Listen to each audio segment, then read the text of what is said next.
First, restarting the Hall of Fame was not a task that was accomplished by one. My Hall of Fame committee, Mary Dwyer and Amber House, while they could not be here today, they were at every meeting, contributing their research and technical expertise, and I am grateful for their collaboration and professionalism. I am honored to introduce this year's Hall of Fame winner on behalf of the Guild. Already recognized as a leading authority in tapestry crochet, her work reflects deep respect for global textile traditions. We are grateful for the global perspective that has broadened the artistic lens of crochet within our community and beyond. Countless crocheters pursue high levels of craftsmanship due to her ability to teach complex techniques with clarity and kindness. We knew we chose a lifelong winner.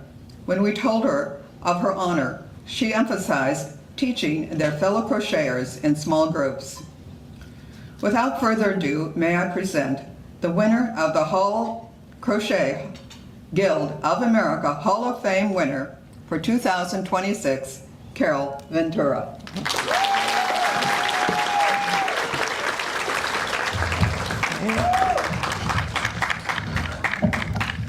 Okay.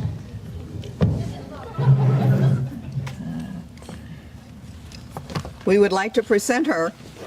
Oh. No, that's all right. That's all right. Wait. It's all right. We would like to present her with this beautiful, beautiful plaque. Wow. Thank you. So I'm going to put it here. Okay. So you to take, okay?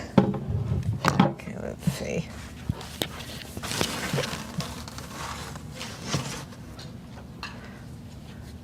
Oh, I have this. Great. I'm going to be walking around. That's why we have this kind of microphone. All right? Okay. Well, hello, everybody. And thank you so much for this honor. I mean, I really, you all made me feel really special and important, and I appreciate it. And especially for the Hall of Fame being named after Jean Leinhauser.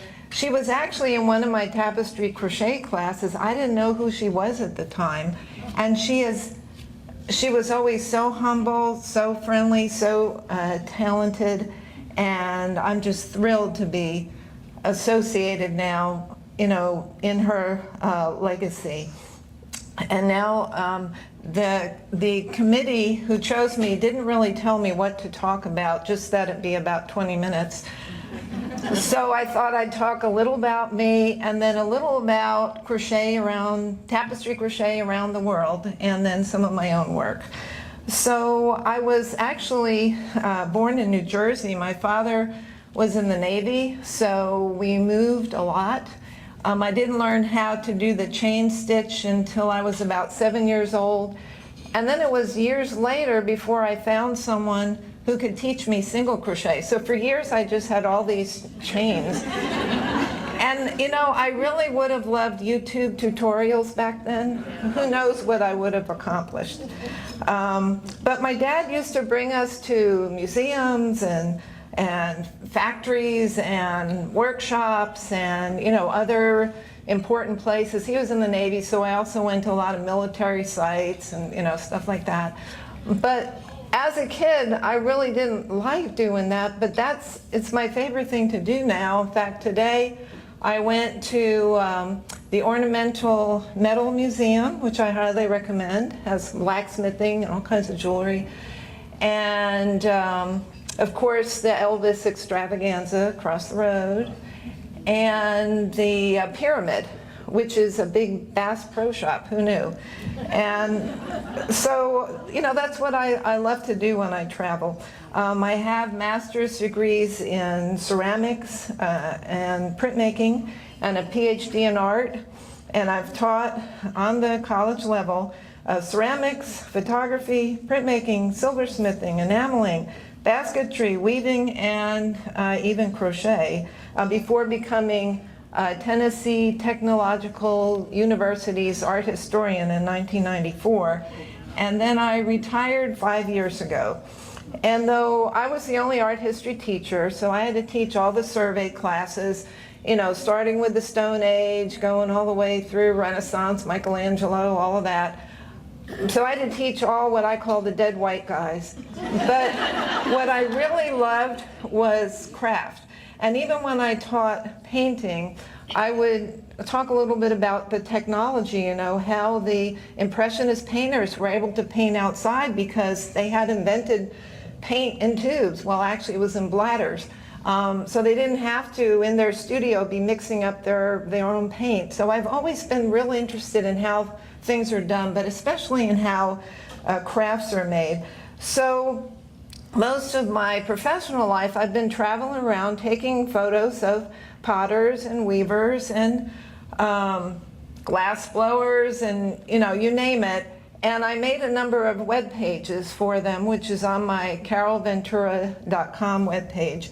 And that was before Facebook. Now with Facebook, they can do their own, which is great. But those, I was trying to help them make connections because all over the world, a lot of craftspeople, their children are studying things like, you know, accounting or, you know, teaching something with benefits and, you know, a steady kind of income, and they're really leaving the craft. So I've always been trying to promote crafts. So I put together a class called History of Craft in 2 semesters for Tennessee Tech, and there was really no book. There are books about, say, ceramic history or 19th century American craft or whatever, but mine starts with Paleolithic and goes to the present. It's mostly photos, and I thought, oh my gosh, the publishers are going to be banging my door down to get this book because there's none like it. Well, guess what? They all said, sorry, there's no interest, because when they look at the history, there's like nothing out there for any demand. So eventually, after about a year of rejection, I decided to put it online, and it's a free download. I hope you all come up and get these cards. It has crafthistory.com, that's the URL. It's, I had to divide it into 7 volumes because the pictures made the documents so large, but it's meant to just be an introduction. And so it starts with Paleolithic, and the very last piece is actually one of my own tapestry crochet pieces. I thought, you know, damn it, I'm going to be in this book. So, so I'm in it a couple times toward the end. Why not? All right, so yeah, I do have a number of cards up here. So I have 1 card for this book. If you know any teachers, this is a great resource for teachers, middle school, high school. There's about 500 pictures from museums, and when you go to the link in the caption, it goes to the museum page, which has more information, and then it has more pieces, of course, and those pictures are copyright free for education. And then it has about 800 of my own pictures, which are totally copyright free. You can use them how you want. Okay, so I also this year, what I did to promote crafts, I established a nonprofit in my home called Craft and Art Studio and Home. And my husband and my idea when we built our house was that when we died, it would be a craft center, and I would will it to some, you know, nonprofit. Well, last year I went around to the local nonprofits to see if they'd be interested, and they're all volunteer organizations like this one, and they said, you know, we really can't handle that, it's too much. So some friends helped me put together this nonprofit, and so I'm the only teacher so far. I do one class a month, and I've done glass fusing, pine needle baskets. And next Saturday I'm going to do floor loom weaving, and in November I'm going to do felted tapestry crochet. So they're hands-on, in-person classes, actually designed more for local people, but hopefully I'll get the ball rolling, and then when I do pass on, it'll just be a matter of hiring someone to replace me and live there and kind of carry things on. So that's this card, which is up there. So I've always loved making, and when I joined the Peace Corps in the 70s, and I was working with a backstrap weaving cooperative. I was actually in Guatemala for 4 years, and that's where I get my Ventura name from. Like Candace, my name was hard to pronounce. My maiden name was Wachowski, and so when I got Ventura, my brother, who's used to being in the back of the line, you know, like me, said, "Big deal, sis, one letter," you know. But so then when I divorced him and married Norton, I was in the middle of the alphabet, and so I changed my name, and that's why this says Carol Norton. But that husband was an asshole. So I decided, most of my professional stuff was in Norton and Ventura, so I just went back to Ventura. But now I'm sorry I didn't stick with Wachowski, you know, to honor my dad, but it was always such a mouthful. But anyway, so when I was in the Peace Corps, I was working with the weaving co-op, and I ended up going back after the Peace Corps to get a master's in printmaking, and in printmaking, so I already had the ceramics, and then the PhD, and so I had to write a dissertation. So I wrote it about the backstrap weaving of the town I lived in, and then eventually self-published it in English on one page, Spanish in the other. Again, I tried to get it published, but the excuse was there's no demand, which there probably isn't. So I have those for sale, half price up here if you're interested. But it was in the 70s, the Maya men in town and in Guatemala were crocheting bags like these. And each town had its own specific pattern. And so I bought a number of these bags and I was using them. This is my first bag that's really worn. I wore this out. But this is before this sort of bag was imported, and people would stop me in the street and say, "Where did you get that bag?" And that's what really inspired me to give this technique a try, because when I was in Guatemala, I was all about the backstrap weaving, because I knew how to crochet, but I didn't really pay that much attention. I later found out that you do have to change the color before you complete the stitch, and that was the big secret. I had to actually unravel a bag I had because all of mine were coming out, you know, with the loop over the next stitch. But anyway, so ever since I've been interested in tapestry crochet, and I found out, well, even the name, I didn't come up with the name. When I started publishing, it was called mosaic crochet, hard crochet, tapestry crochet. And I thought, well, I don't want to call it hard crochet. It's from probably because the material's hard, but I think people thought hard difficult. So I was like, I don't want to call it that. And so I thought, you know, the cloth really looks tapestry woven. So I thought, well, that's the most appropriate. So I call it tapestry crochet. And I even have had arguments with people who insisted this was woven. I even had one of my larger tapestries. I do a lot of self-portraits. It was in an exhibit, and I wanted to be in the needlework category, and the juror insisted on putting me in the miscellaneous. She says, "I know weaving, and this is weaving." I'm like, what could I say? After that, I started bringing my crochet hook and yarn to these craft events so people could see. But it does really look tapestry woven. And today it's even called a number of other things. So I wrote my books and gave classes to spread the word, because I'm really excited about crochet and about tapestry crochet, because you know, I'm speaking to the choir. What do they call that? Preaching to the choir, because we all know the benefits and about the endorphins releasing. You don't need a lot of equipment, just a, you know, hook. And it's so easy to, crochet shapes and all of that. And as I'm traveling, I've even found one thing that was sad. I was in Poland once, and this guy was selling matches, trying to make a living.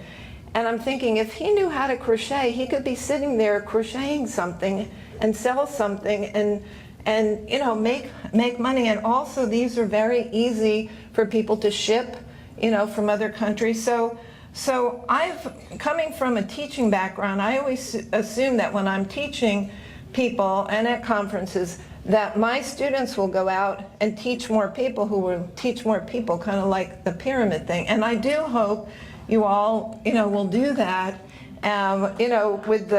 with all of my projects. Now, some of the projects in magazines, I had to sign away my rights, so I don't have the right. Sometimes someone will ask me, can you send me this or that project from a magazine that's gone out of business? And I really can't, because technically I can't, because they have the copyright.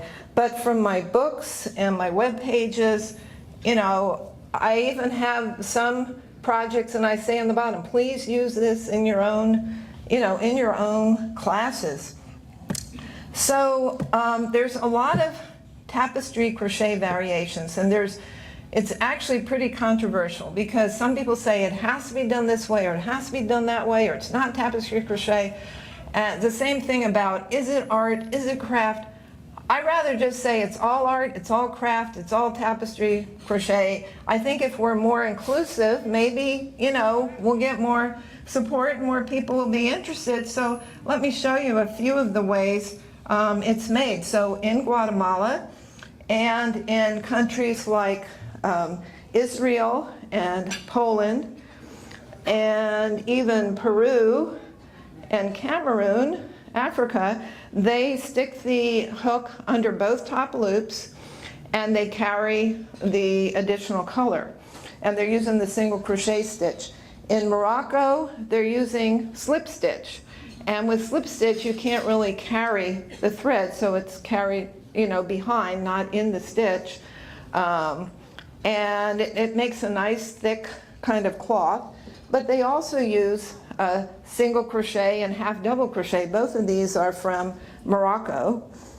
And in Colombia, South America, and also back to Peru, and in Finland, they use back loop crochet. So they're inserting the hook into the top back loop, and that actually makes a thinner fabric with more drape. This is a coarseness sweater, which I was going to wear tonight, but it's way too hot. What's interesting is it's a combination of knit and crochet. The white part is knit, and then the cuffs and yoke and bottom are all tapestry crocheted. And the way these are done, I have a blog called, it's on the tapestrycrochet.com page, and then it's /blog, but if you go to the tapestrycrochet.com page, you can click on the blog, and I have a couple about how this is made, and you'll see a picture of 3 ladies sitting in a circle. They're all knitting the same part at the same time. It's amazing. And they knit this in a tube, and then they cut the front. I'm like, oh my gosh. And for the sleeves, they cut it. It's called steeking or something like that. Anyway, it's just amazing. And okay, so, and in Turkey, they're using half double and single crochet, and they're only carrying the extra color in the rounds when they need it. I tend to carry it from the very beginning because I want a stiff fabric.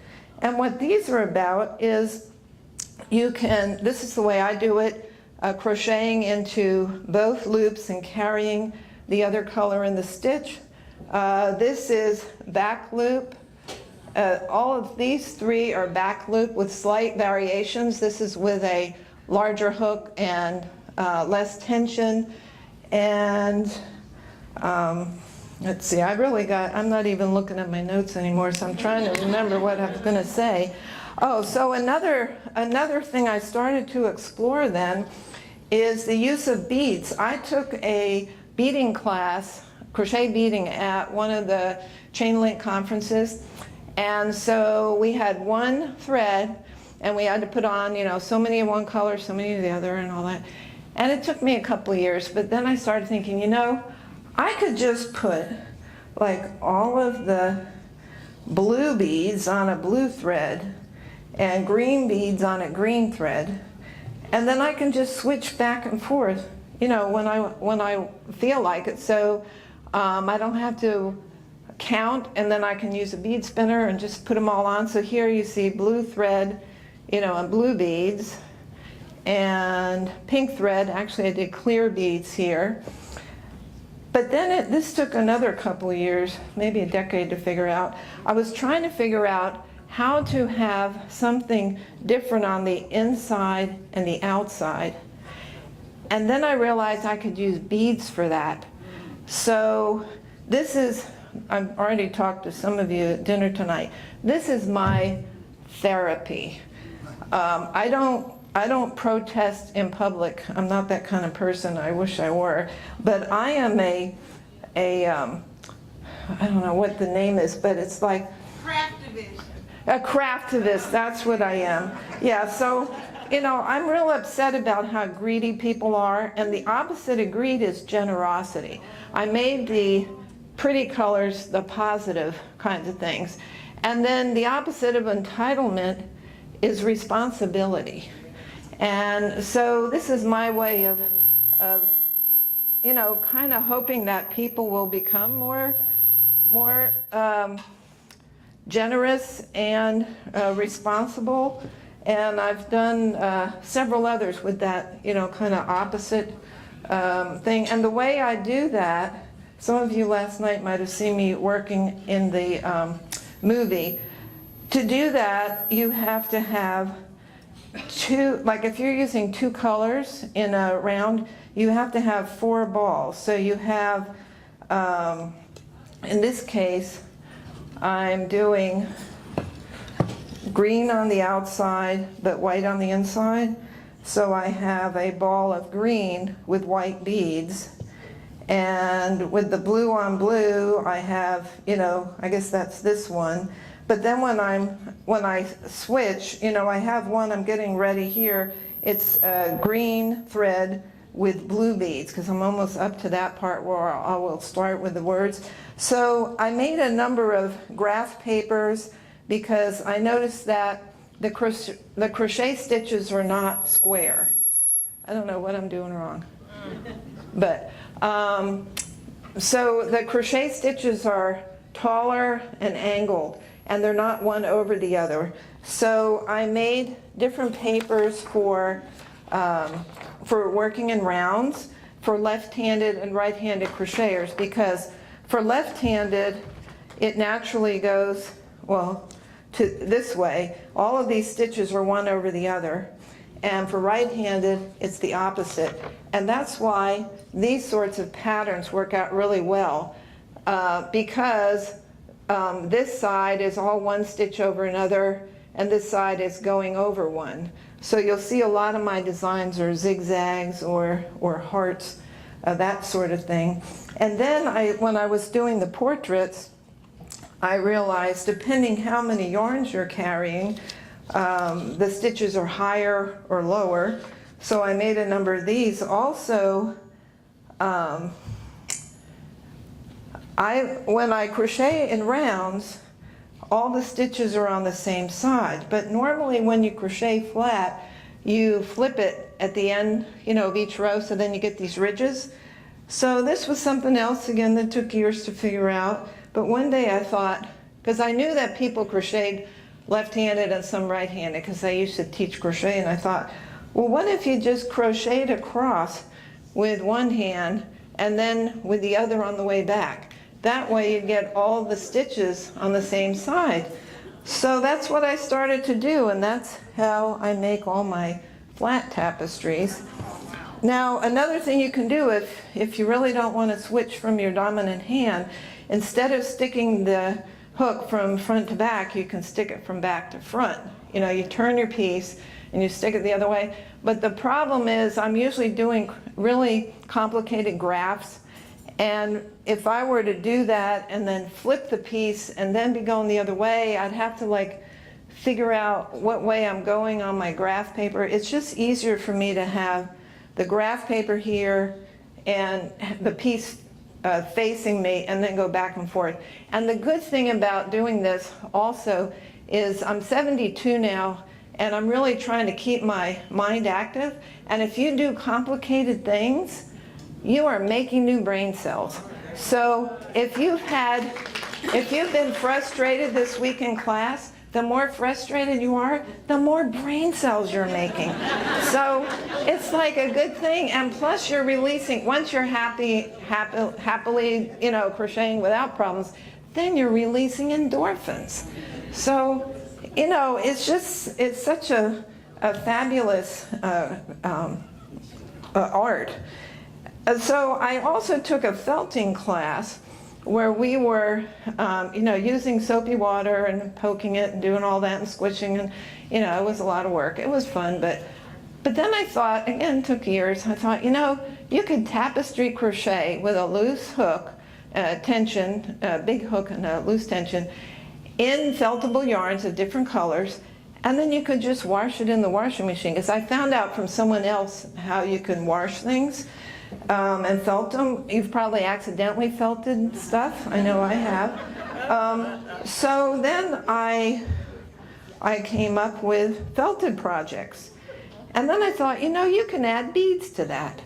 So these are 2 projects from my bead and felted tapestry crochet book, which is, by the way, 50% off tonight.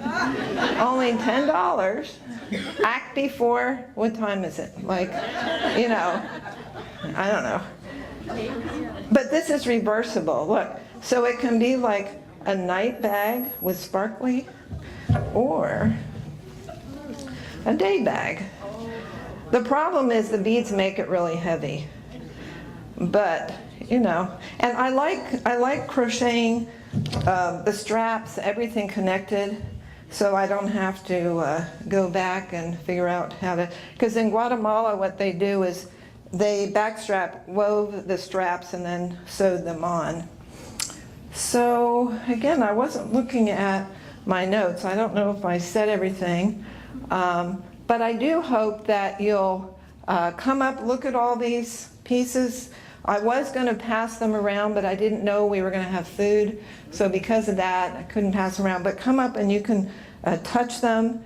And please teach tapestry crochet. Teach your own classes. And, and spread the word. So are there any questions? I live 4.5 hours east of here. It's between Nashville and Knoxville. Cookeville is a more known place. I actually live in Baxter, but it's where Tennessee Tech is. And then the Appalachian Center for Craft is only about 25 miles from there, and they're part of Tech. So I taught the crafts majors, the art history majors. Well, we didn't have art history. Art education majors, painting majors. I taught them their art history and their craft history.